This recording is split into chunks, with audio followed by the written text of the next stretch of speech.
आज मैं आप सबको एक एडवेंचरस फैंटेसिक मूवी एक्सप्लेन करने जा रही हूँ जिसका नाम है जंगल क्रूज। ये एक हॉलीवुड मूवी है जो 2021 में रिलीज़ हुई। उम्मीद करती हूँ आज के इस मूवी की कहानी आप लोगों को अच्छी लगेगी। तो चलिए शुरू करते हैं। इस मूवी की कहानी एक ऐसे पेड़ को लेकर है जिसे टेयर्स ऑफ मून कहा जाता है, यानी चांद के आंसू। इस पेड़ के फूल में ऐसी अद्भुत शक्ति है जो कोई भी रोग या घाव भर सकती है, और ये पेड़ सिर्फ अमेज़न के एक घनी जंगल में मिलती है जो सिर्फ चांद के रोशनी से खिल उठती है। सैकड़ों वर्षों से ऐसे बहुत से लोग हैं जो उस पेड़ को ढूंढने के लिए गए, लेकिन कोई भी वापस नहीं लौटा। इस मूवी के एकदम शुरू में हम देखते हैं सन 1556 में स्पेनिश सिपाही डॉन एग्यूरे नाम का एक आदमी अपने टीम के साथ उस अमेज़न जंगल में जाता है टेयर्स ऑफ मून के खोज में। लेकिन पूरा जंगल उस पेड़ को प्रोटेक्ट कर रहा था। फिर एक एक करके सारे लोग मरने लग जाते हैं और डॉन एग्यूरे भी बीमार पड़ जाता है, पर वहाँ के कुछ आदिवासियों टेयर्स ऑफ मून की मदद से उससे बचा लेते हैं। जब डॉन एग्यूरे आदिवासियों के डेरे पे आता है तब वो आदिवासी प्रधान के गले में वो एरोहेड देखता है जिसके मदद से टेयर्स ऑफ मून पाया जा सकता है।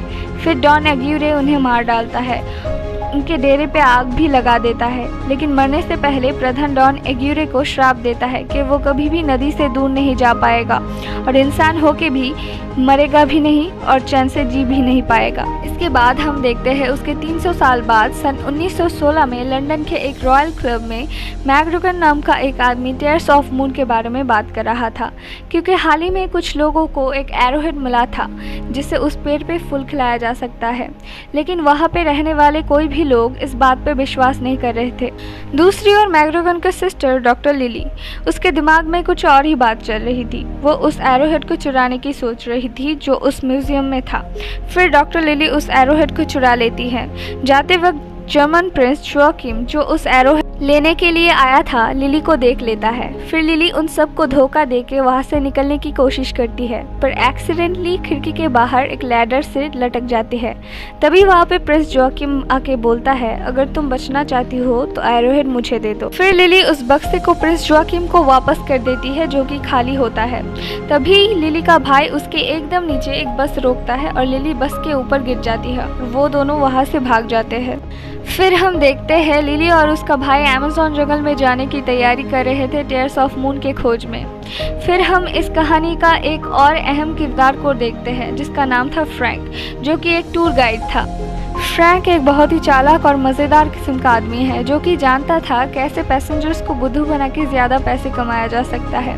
हम देखते हैं कुछ आदिवासी फ्रैंक के जहाज़ पे हमला कर देते हैं, जो कि फ्रैंक का प्लान था ताकि जहाज़ के सारे पैसेंजर्स घबरा जाए और इन सब को असली समझे। फिर फ्रैंक प्लॉट पे लौट आता है। नीलो नाम का एक आदमी फ्रैंक से पैसे मांगता है। असल में फ्रैंक ने उससे लोन लिया था लेकिन चुका नहीं पाया। इस वजह से मिस्टर नीलो फ्रैंक का जहाज़ का इंजन उठा के ले जाता है। दूसरी ओर हम देखते हैं लिली और मैग्रेगर उस जगह पे पहुंच चुका है। फिर लिली मिस्टर नीलो से मिलने के लिए उनके कमरे में जाती है क्योंकि मिस्टर नीलो के पास बहुत अच्छी जहाज़ मिलती है। पर उस वक्त फ्रैंक उसका जहाज़ का इंजन लेने मिस्टर नीलो के रूम में छुप के घुस जाता है। इसीलिए लिली जब वहाँ पे जाती है तो वो फ्रैंक को मिस्टर नीलो सोचती है और फ्रैंक को उन्हें उस जंगल में ले जाने के लिए बोलती है। पर फ्रैंक बोलता है वहाँ जाना नामुमकिन है। पर तभी फ्रैंक गौर करता है कि लिली के गले में एक एरोहेड है और फिर वो जाने के लिए तैयार हो जाता है। पर उसी वक्त मैग्रेगर वहाँ पे असली मिस्टर नीलो को लेके आ जाता है और फ्रैंक का झूठ सामने आ जाता है। तभी वहाँ पे एक लेपर्ड आके उस जगह पे हमला कर देता है। फिर फ्रैंक उस लेपर्ड के साथ लड़ाई करता है और ये देख के वहाँ पे सब लोग इम्प्रेस हो जाते हैं और लिली फ्रैंक को हायर कर लेती है। इसके बाद हम देखते हैं फ्रैंक उसका जहाज़ का इंजन लगाता है और उसके सामने रहता है वही लेपर्ड। एग्जैक्टली उस लेपर्ड का नाम था प्रॉक्सिमा, जिसे फ्रैंक पालता था। यानी तब जब उस लेपर्ड ने हमला किया था वो सब फ्रैंक का एक प्लान था सबको इम्प्रेस करने के लिए। इसके बाद हम देखते हैं मिस्टर नीलो ने फ्रैंक को पकड़ने के लिए कुछ आदमियों को भेजा है क्योंकि उसने इंजन वापस ले लिया था, पर फ्रैंक बच जाता है। दूसरी ओर प्रिंस जोआकिम लिली से एरोहेड वापस लेने के लिए कुछ आदमियों को भेजता है। फिर वो लोग लिली को पकड़ लेते हैं, पर लिली भी चालाकी से वापस आ जाती है। यहाँ पे एक इंटरेस्टिंग मोमेंट देखने में आता है। फ्रैंक लिली को बचाने के लिए जाता है और यहाँ हम जानते हैं डॉक्टर लिली तैर नहीं सकती, पर मुसीबत अभी भी नहीं टलता। प्रिंस जोआकिम एक सबमरीन लेके उनके जहाज पे हमला कर देता है, पर फ्रैंक के तेज दिमाग की वजह से वो सब बच जाते हैं और प्रिंस जोआकिम का सबमरीन सबमरीन मिस्टर नीलो के प्लॉट से टकरा जाते हैं और वो सफ़र पे निकल पड़ते हैं। दूसरी ओर प्रिंस जोआकिम अभी भी हार नहीं मानता। वो उस जगह पे पहुंच जाता है जहां पे डॉन एग्यूरे और उसके साथी पत्थर बने हुए थे और प्रिंस जोआकिम उनके ऊपर पानी डाल देता है, जिसके वजह से वो वापस जिंदा हो जाते हैं, पर वो सब मॉन्स्टर में बदल चुके थे। प्रिंस जोआकिम डॉन एग्यूरे के साथ एक डील करता है और बोलता है उसे एरोहेड लाकर देना पड़ेगा। दूसरी ओर फ्रैंक ने लिली के गले में जो एरोहेड देखा था लेपर्ड को वो चुराने के लिए बोलता है।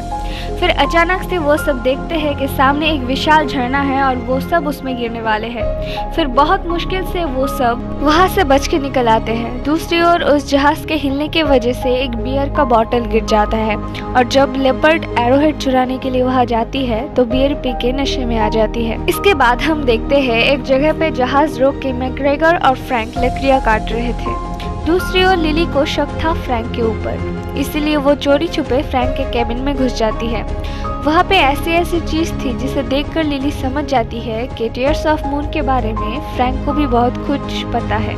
फिर वहाँ पे फ्रैंक आ जाता है और लिली उससे पूछती है तुमने हमसे और क्या क्या छुपा के रखा है। फिर फ्रैंक बोलता है मैंने कुछ भी नहीं छुपाया, अगर तुम सच जानना चाहती हो तो हमने भी एक वक्त टीयर्स ऑफ मून के बारे में रिसर्च की थी, लेकिन हम नाकामयाब रहे। फिर लिली बोलती है तब तुम्हारे पास एरोहेड नहीं था और यही एक चाबी है जिससे टीयर्स ऑफ मून को पाया जा सकता है। उसी वक्त कुछ आदिवासियां उन पे हमला कर देता है और सबको बेहोश करके वहां से ले जाता है। वहां जाके फ्रैंक आदिवासी प्रधान के साथ उनके भाषा में बात करता है। फ्रैंक उनके साथ बात करके बोलता है वो लोग हमें छोड़ देंगे अगर हम उन्हें वो एरोहेड दे दे तो, लेकिन लिली उन्हें वो देने के लिए राजी नहीं होती और उनके साथ फाइट करने के लिए तैयार हो जाती है, लेकिन वो सब लिली के साथ फाइट नहीं करते हैं। फिर हमें पता चलता है कि ये सब फ्रैंक का एक प्लान था उस एरोहेड को हासिल करने के लिए। फिर लिली बहुत गुस्से में आ जाती है और फिर वो और उसका भाई मिलके फ्रैंक को एक एक मुक्का मार के वहाँ से निकल आते हैं। लिली वहाँ पे सैम नाम की एक लड़की से मिलती है और उससे पूछती है कि एरोहेड पे क्या लिखा है। वो लड़की कुछ प्राचीन भाषाएं पढ़ सकती थी। वो उसे बताती है तुम्हें एक ऐसे जगह पे जाना होगा जहाँ पे तुम्हें पानी को पत्थर में बदलना होगा और समय आने पे एक दिल भी तोड़ना होगा और खून से लिपटी हुई चांद की रोशनी में ही टीयर्स ऑफ मून दिखाई देगा। ये सब बातें लिली को कुछ भी समझ नहीं आ रही थी। फिर लिली फ्रैंक के बिना ही वहाँ से निकलने की सोच रही थी, लेकिन तभी वहाँ पे श्रापित डॉन एग्यूरे और उसके साथी एरोहेड लेने के लिए हमला कर देता है और उनके बीच एक लड़ाई शुरू हो जाती है। लड़ाई के दौरान डॉन एग्यूरे फ्रैंक के सीने पे एक तलवार घुसा देता है और फ्रैंक उसके हाथ से एरोहेड वापस लेके लिली को देता है और नीचे गिर जाता है, जो देख के हम समझते हैं कि फ्रैंक मर गया। फिर हम देखते हैं कि डॉन एग्यूरे और उसके साथी लिली का पीछा कर रहे थे, पर श्राप की वजह से उन सबको जंगल खींच के ले जाता है और लिली बच जाती है। फिर डॉन एग्यूरे कुछ मधुमक्खियों को भेजता है प्रिंस जोआकिम के पास खबर देने। दूसरी ओर प्रिंस जोआकिम मधुमक्खियों को देख के समझ जाता है कि इस वक्त एरोहेड कहाँ पे है।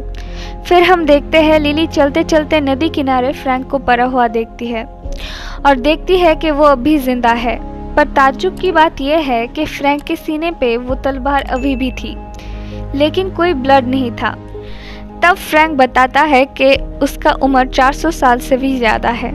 फिर लिली उसके सीने से वो तलवार खींच के निकालती है और ये देख के मैकग्रेगर बेहोश हो जाता है। फिर फ्रैंक उसके अतीत के बारे में सब कुछ बताता है।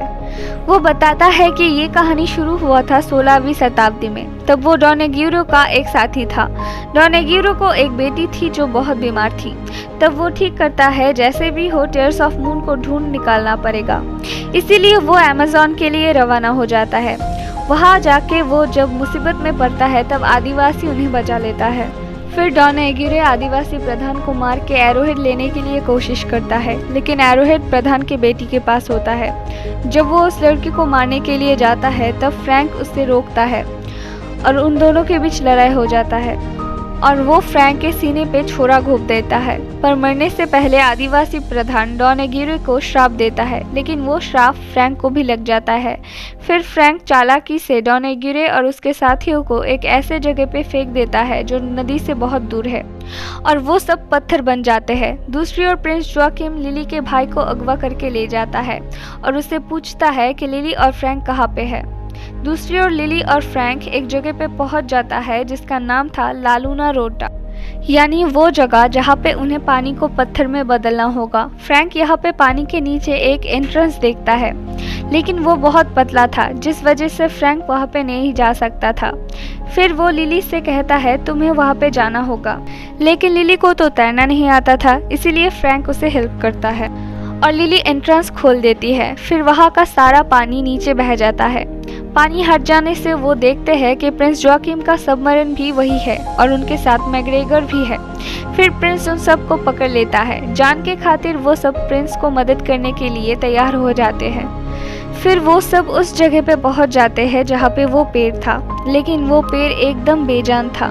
सिर्फ लिली को पता था कैसे उसे जिंदा करना है।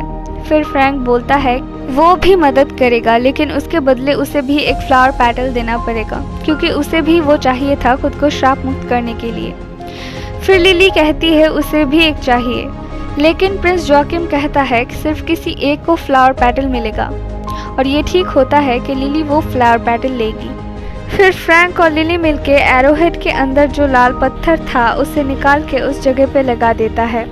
फिर हम देखते हैं वो पेड़ फिर से जिंदा हो जाता है और लिली समझौते के अनुसार फ्रैंक को गोली मार देती है। और प्रिंस सोचता है लिली उनके लिए काम कर रही है, लेकिन ये भी लिली का एक प्लान था। हम जानते थे कि फ्रैंक इमॉर्टल है। फिर फ्रैंक छुप के प्रिंस के आदमियों को मारने लग जाता है। दूसरी ओर लिली फ्लावर पेटल लेने के लिए पेड़ के ऊपर चढ़ती है, लेकिन बहुत देर हो गई थी क्योंकि चांद की रोशनी वहाँ से हट रही थी और पेड़ बेजान हो रही थी। बहुत मुश्किल से लिली एक फूल को बचा लेती है, लेकिन तभी वहाँ पे प्रिंस आ जाता है और लिली को टेयर्स ऑफ मून देने के लिए बोलता है, लेकिन लिली नहीं देती। वो फूल को गिरा देती है और वो फ्रैंक के हाथ में आ जाता है, लेकिन मुसीबत अभी भी नहीं टलता। डॉन एग्यूरे और उसके साथी वहाँ पे पहुँच जाते हैं।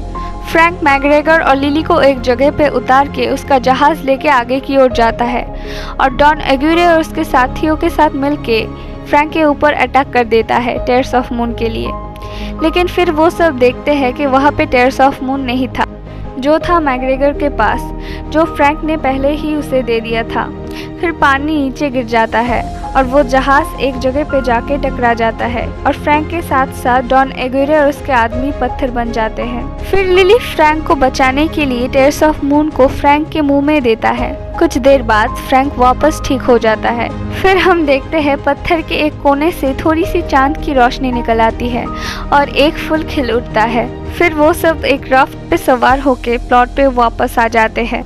इसके बाद फिल्म के एकदम आखिर में हम देखते हैं लंदन के इस रॉयल क्लब में जाके मैकग्रेगर इस्तीफा दे देता है और लिली फ्रैंक के साथ खुश थी। वो उसे गाड़ी चलाना सिखा रही थी।